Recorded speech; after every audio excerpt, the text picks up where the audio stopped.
Alright, Shalom Israel. This is your fellow servant Ariyah. And before we begin, I'd like to say all praises to Yahweh, by Hashem, Yahweh Shai, by Hashem, Rakwah Kodash. Double honors to my elders at Great Millstone. Honor to all the brethren out here doing the work in the will of the Father in truth and sincerity. And I'm going to do a quick lesson on proving that the Spartans, so who you know as 300, alright, these guys here,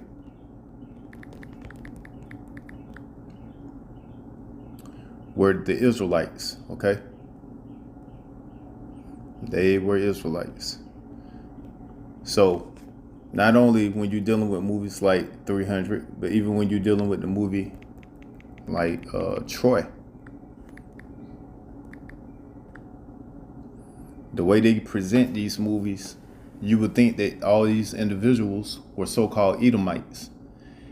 Well, not so-called Edomites, so-called YT people, which are Edomites. All right.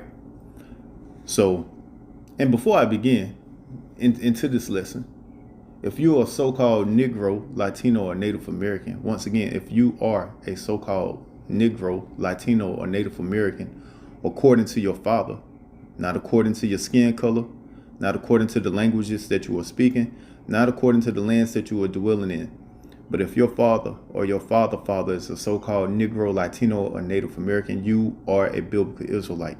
I don't care what skin color you are carrying upon your vessel. I don't care what lands you are dwelling in. I don't care what languages you are speaking. You are a biblical Israelite. So when I speak unto you, and I say Shalom. So get back to the lesson. As I was stating, when you're watching these movies, these directors, these producers, these screenwriters, they'll have you thinking that these individuals are all YT people, which the so-called YT people are known in the scriptures by their biblical name, by who they truly are, and they are Edomites.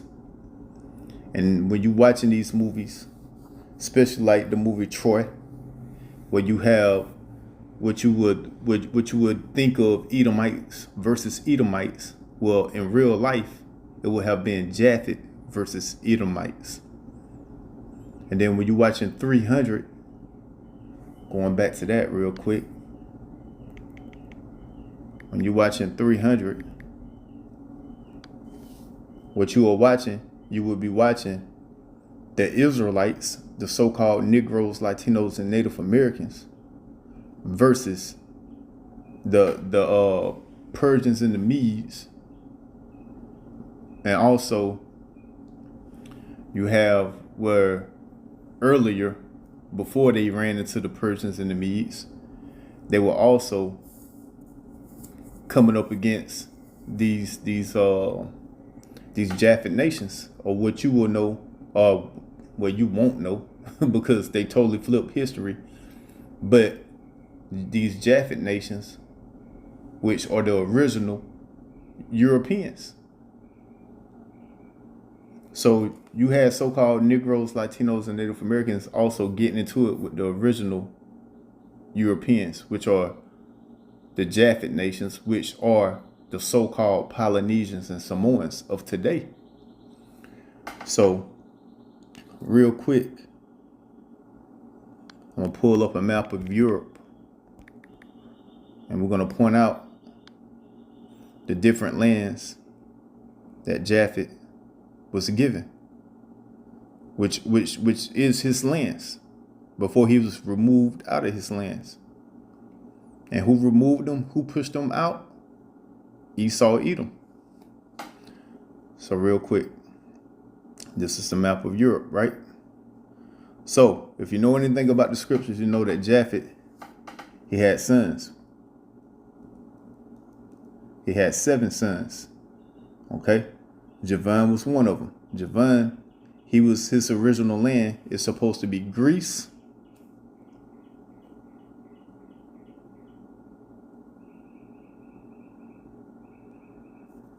As you can see, Greece right there. And Italy. And also over in Spain, you had Javan. These are the lands that Javan was dwelling in, which once again, Japhet is what you will know as the Polynesians and the Samoans. These are their original lands. And then you also had Magog, which was in Russia. Then you have Gomor, which was in Turkey. And then you also had Gomor in Ukraine. And you had Gomor in Belarus. And you had them in Poland. And then you also had them in Austria. As you see Austria right there. And then he had a son, Tubal. Tubal was also over in Turkey. Slovakia. And then they had another son, Madai, which was over in Upper Iran. Okay. It was over in Upper Iran and Turkmenistan, which you can see right here. You see Turkmenistan right there. And you see Iran right there. And he also had a son named Meshech, which was in Russia.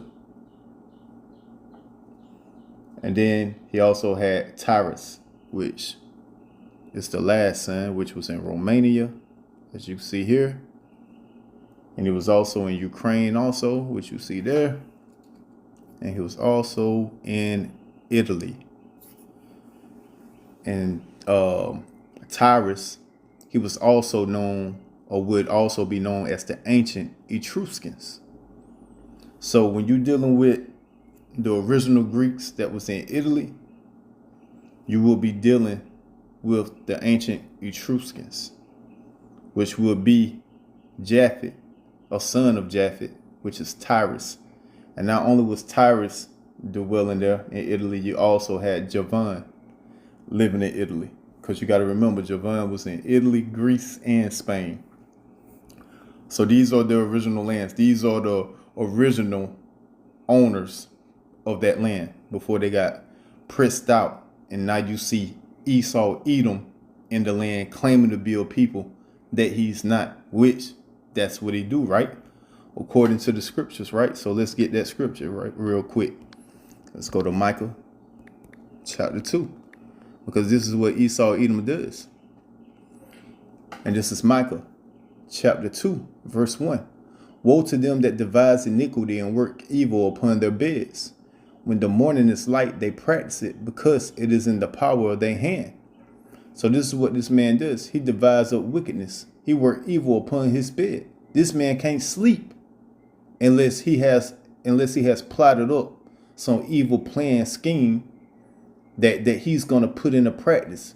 All right, bring it into law by the power of his hands.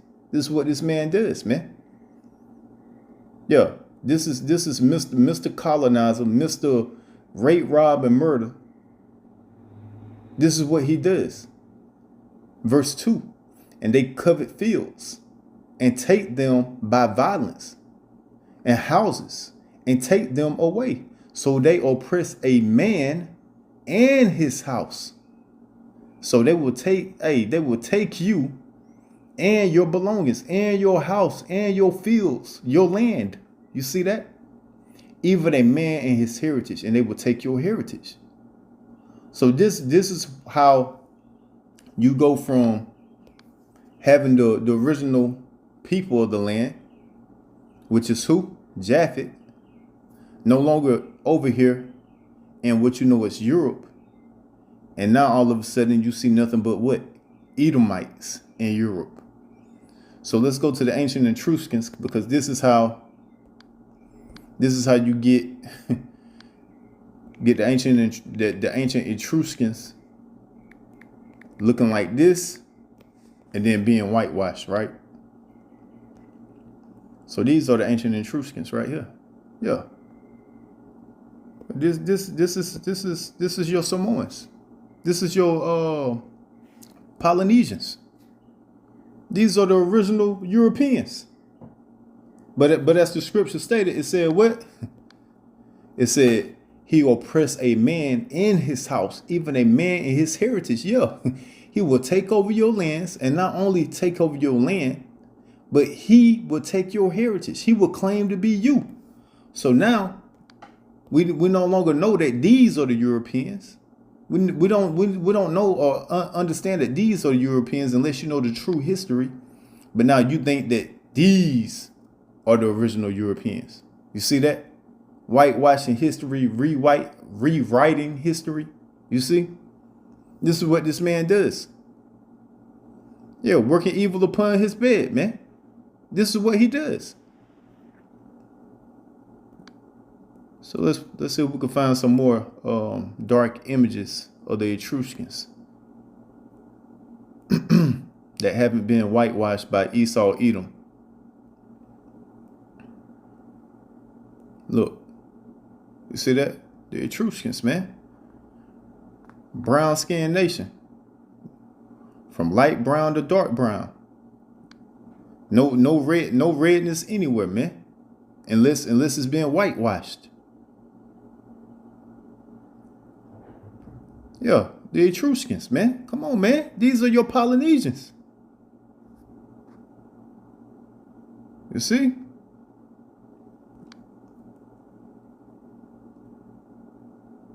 More Etruscans.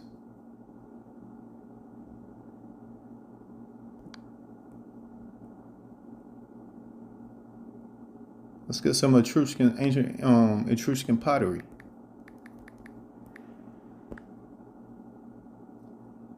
There you go, look. Etruscans.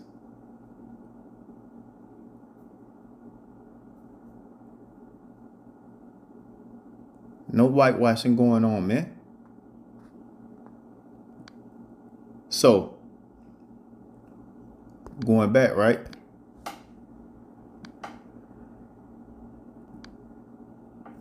So these are your original Europeans. Now, as the brother stated, he wanted me to show that the 300, the Spartans, were the Israelites. So instead of just showing you that they're the Israelites, I decided, hey, I'm just gonna show everything, man. Because this is history that a lot of people don't know. A lot of people don't know that the original Europeans were Polynesians and Samoans. A lot of people don't understand when they started getting pushed out the land and who was pushing them out the land. The people that was pushing them out the land is the people that you see in the land today, prancing around and acting like they are the original Europeans. Those are the people that came against them. So when you watch movies like Troy, bringing that up once again, this will be the Greeks versus Troy, the Trojans. Troy was where? That is a nation that was in Turkey. This nation that was in Turkey, guess what they were? They was what you know today as the so-called YT man. Okay? The red man of the scriptures. Mr. Rape, Rob, and Murder. Colonizing himself. So when you watching the movie Troy, when you reading books like the Homer's Odyssey, the Titans versus the Olympians, that is basically them telling you the story, but in mythological form, or as a legend, but it's really true history, but they put it in a legend form, so you won't be able to tell who Esau Edom is. So when you reading these books and you watching these movies, the Titans will be what you know as the original Europeans, and the Olympians will be what you know today as the so-called YT man, which he started his movement of entering into Europe through Turkey. Okay? So how did this man get into Europe through Turkey? And we're gonna get to the Israelites being the 300, right? Just bear with me.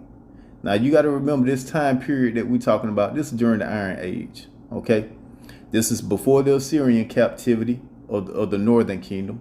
This is before the Babylonian Empire, the Medo-Persian Empire, the Greek Empire, the Roman Empire, way before that, you see. This was during like King Solomon's time and a little bit after his time. During that time frame. This is what we're dealing with. So going into how Esau Edom got into Turkey. In order to understand how Esau Edom got into Turkey, you got to go to what?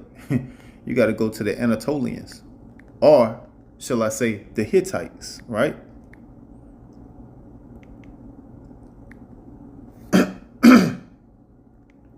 I forgot how to spell. So Anatolians. Let's put ancient Anatolians, because you never know. You know how Esau get down. So here we go. Ancient Anatolians. Civilization flourished. Modern day Turkey, acting as a crucial Neolithic farming hub. Key cultures included. Look who's in this culture now. Key cultures included the indigenous Hattans, later dominated by Indo-European groups like the Hittites. Yeah, the Hittites. Yeah, them damn same Hittites that we was whooping their ass when they was in our land. And when I say we, meaning the Israelites. Yeah, them same Hittites, right? Now, who was close to the Hittites? Let's go get who was close to the Hittites, man. In the scriptures. Who was close to the Hittites? I think that's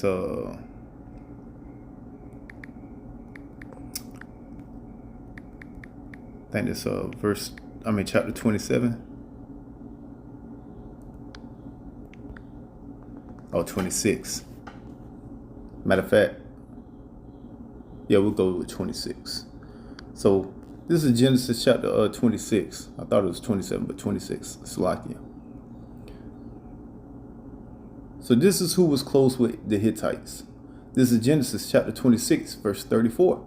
Esau was 40 years old when he took to wife Judith, the daughter of Beer, the Hittite, and Beshemath, the daughter of Elon, the Hittite, which were a grief of mine unto Isaac and to Rebekah. You see that? So who was close with the Hittites? Esau Edom, the so-called YT man. Okay, now going back, who was over here in this Anatolian civilization? The Hittites, right? Well, some may not know, the Hittites not only were they part of this Anatolian civilization, but they pretty much ran that bit. You see? And while they was running that bit, guess who they helped out? Let me show you something.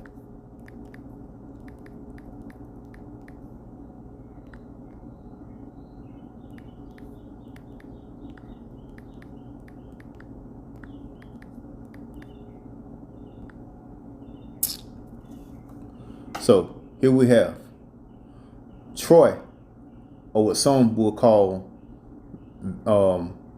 Usa, was a vassal state of the Hittite Empire during the last Bronze Age. You see that?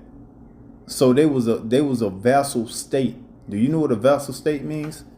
In case you don't know, let's go look it up, right? Let's find out what a vassal state means. Vassal is a person in a feudal system granted land by a lord in exchange for pledge, loyalty, homage, and military service. So how did those people get into Troy? Because the Hittites granted them a vassal state, made them a vassal state. What does it mean to be a vassal? To be granted land by a lord. Who was the lord? The Hittites, in exchange for pledge, loyalty, homage, and military service. You see that?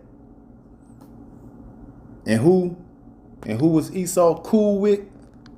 The Hittites. So going back,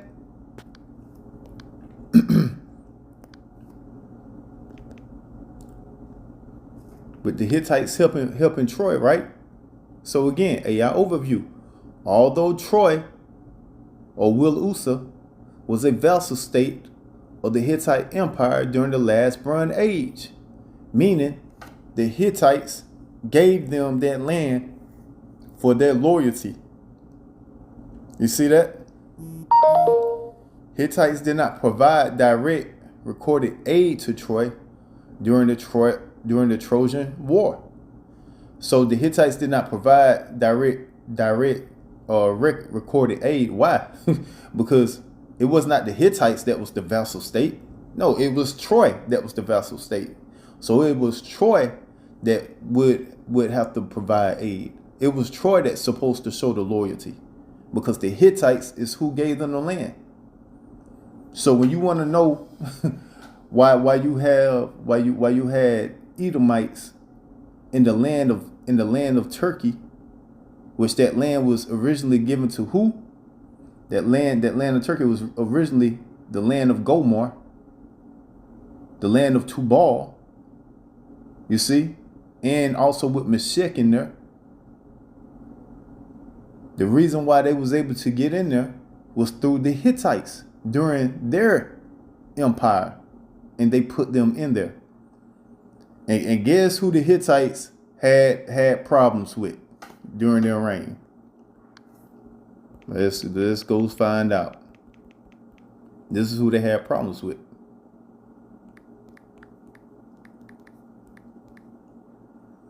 Yeah, they would have little skirmishes. So it says, AI overview. The Hittite Empire and the Mycenaean Greeks, which pretty much mean the original Greeks, Japhet. Okay, and remember these Hittites are Ham. This is Ham, what you know today as Africans. Okay, yeah, they was beefing. Were contemporary Bronze Age powers that interacted through trade, diplomacy, and proxy wars in Western Anatolia, particularly over control over Wilsula, Troy. You see that? And who did the Hittites put inside Troy? The Edomites. So who was beefing with each other over that land? The original Greeks, because that was their land. All right, Japhet beefing with Ham for putting Esau, Edom, in the land. And this is how you get the movie Troy. You will have the Edomites that's in the land of Troy going up against the original Europeans, Japhet, which since this was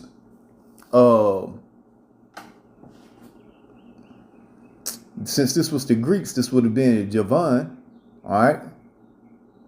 So you would have Javan, the son of Japhet, his nation, going up against Esau. So this is what you're witnessing when you're watching this movie. And why are they going up against each other? Because you had Ham, what you know as the Africans, the Hittites, place Troy, or place Esau, Edom, inside of Troy and gave them that land and made them a vassal state.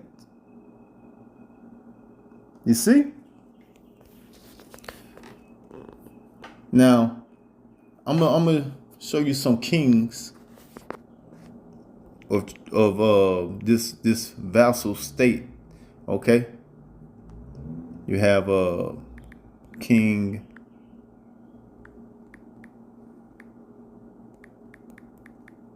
There you go. This king here, King Dardanus, which They say it's the son of Zeus. So like I told y'all, they make you think that these stories are mythological, like they didn't happen, as if they're fake, but these are real stories. Okay? So this was a king that was over Troy. Another king, which this king was the son of the king that I just showed you. His name was this dude had a crazy name, like Eric. Yeah, here we go. See, they make it seem like these people are mythical. You see, these are real kings, but they make them mythical so you don't know who these people are. See, that's his parent, Dardanus, King Dardanus. Look who the children is. You see that? Thros.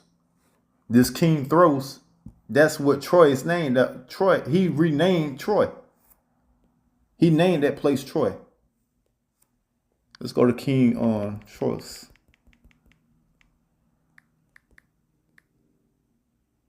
See, King Troy's of Troy.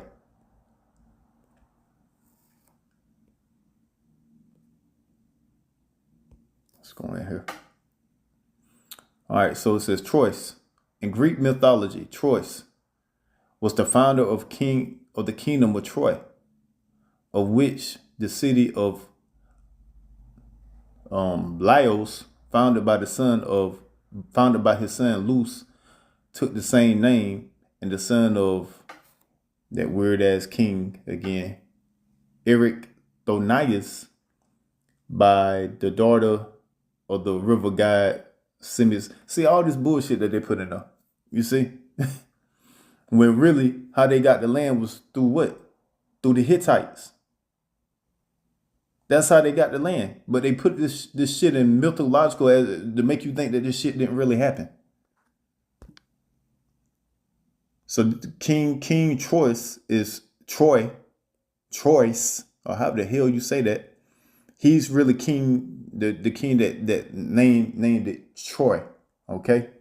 And they got into the land by the Hittites. And the Hittites and the original Greeks, the original Europeans, Javan, was beefing with each other because of that move. So then, once again, going back to the movie, you had them war against each other. Now, within this time frame, you had Israelites that would be moving around. And these Israelites that would be moving around, they also would be moving around in these areas. So you have Israelites that went by the name of the Helots. So we're going to get those guys.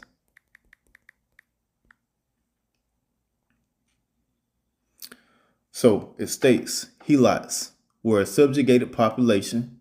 Yep, the Israelites, mostly from Laconia and Messenia, who served as state-owned serfs in ancient Sparta,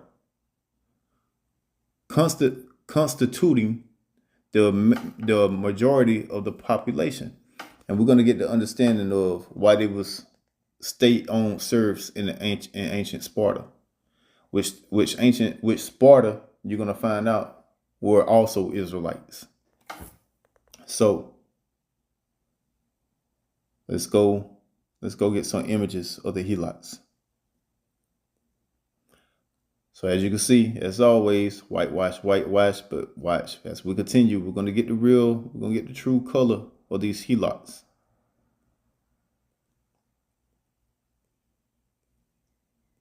Boom.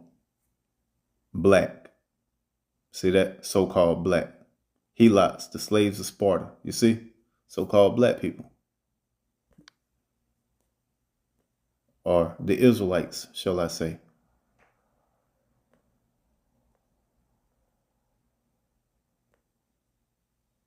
Can we find some more? Matter of fact, let's just go to the pottery. The pottery always shows it the best.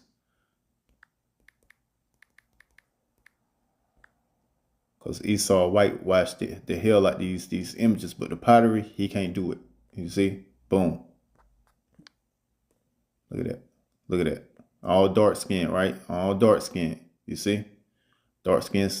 Hey, these are the helots, man.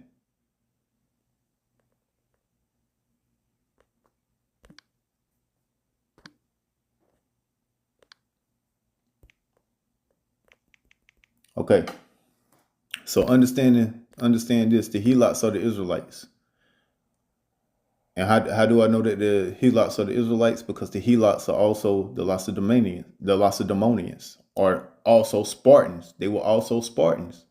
Like I said, you're going to get a better understanding of why it says state-owned serfs in the ancient Sparta. For they were Spartans. They were Lacedaemonians.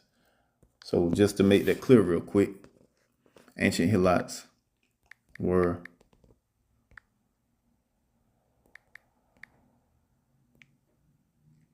I forgot how to spell Lacedaemonian. I'm going to jack that up. There we go.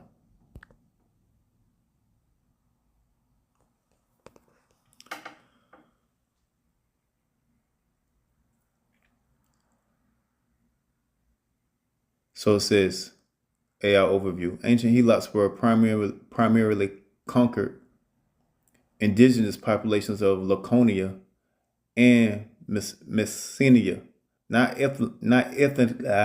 ethnically or socially the same as Spartans citizens, though they were inhabitants of the broader Lacedaemonian territory. So, as you see, AI ain't really trying to tell us nothing. Now watch this. Watch this.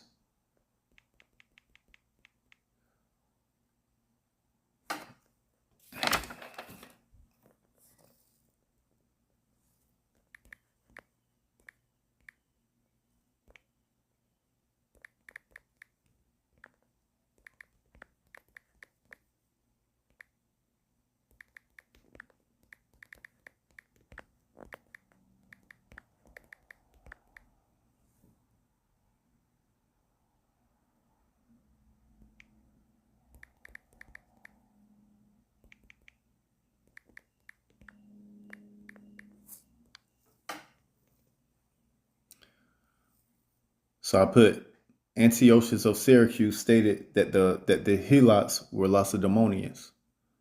This AI overview. Yes, according to Strabio's citation of the 5th century BC historian Antiochus of Syracuse, the Helots were originally Lacedaemonians, Spartans, or Laconians,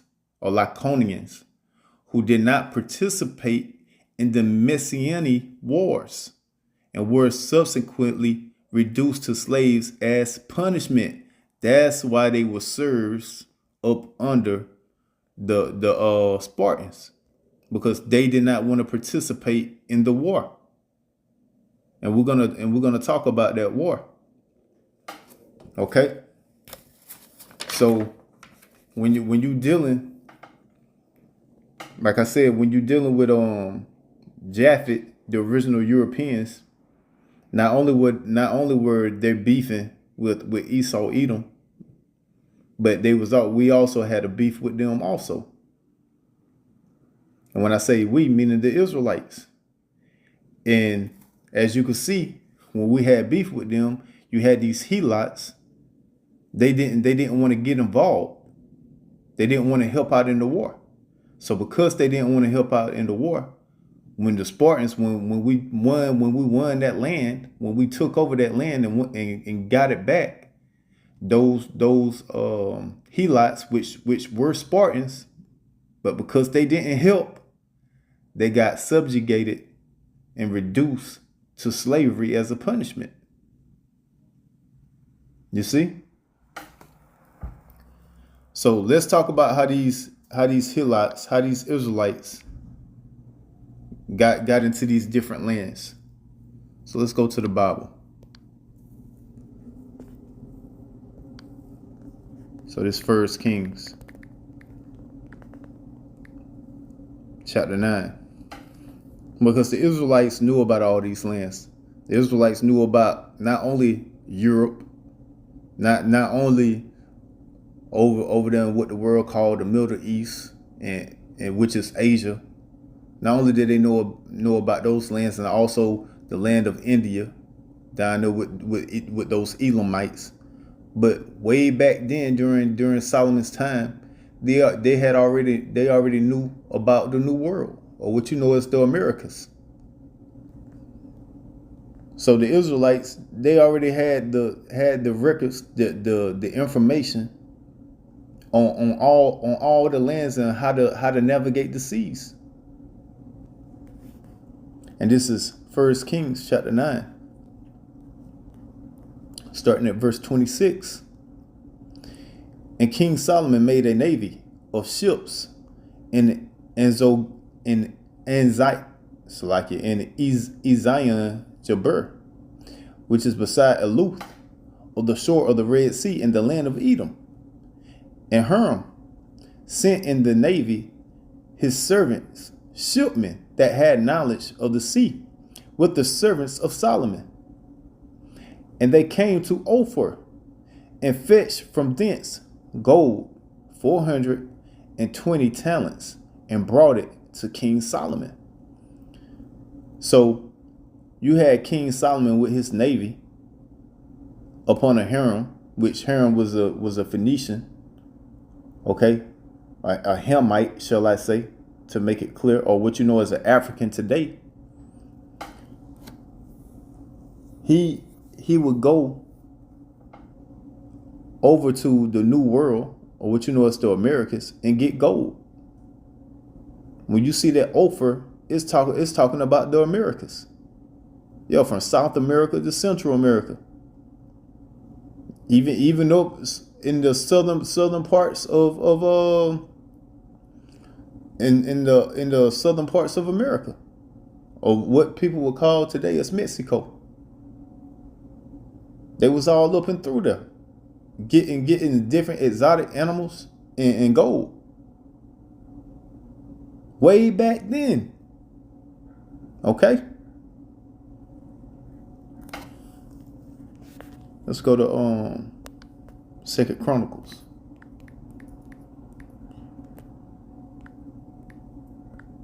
The 2 Chronicles chapter 8, verse 17.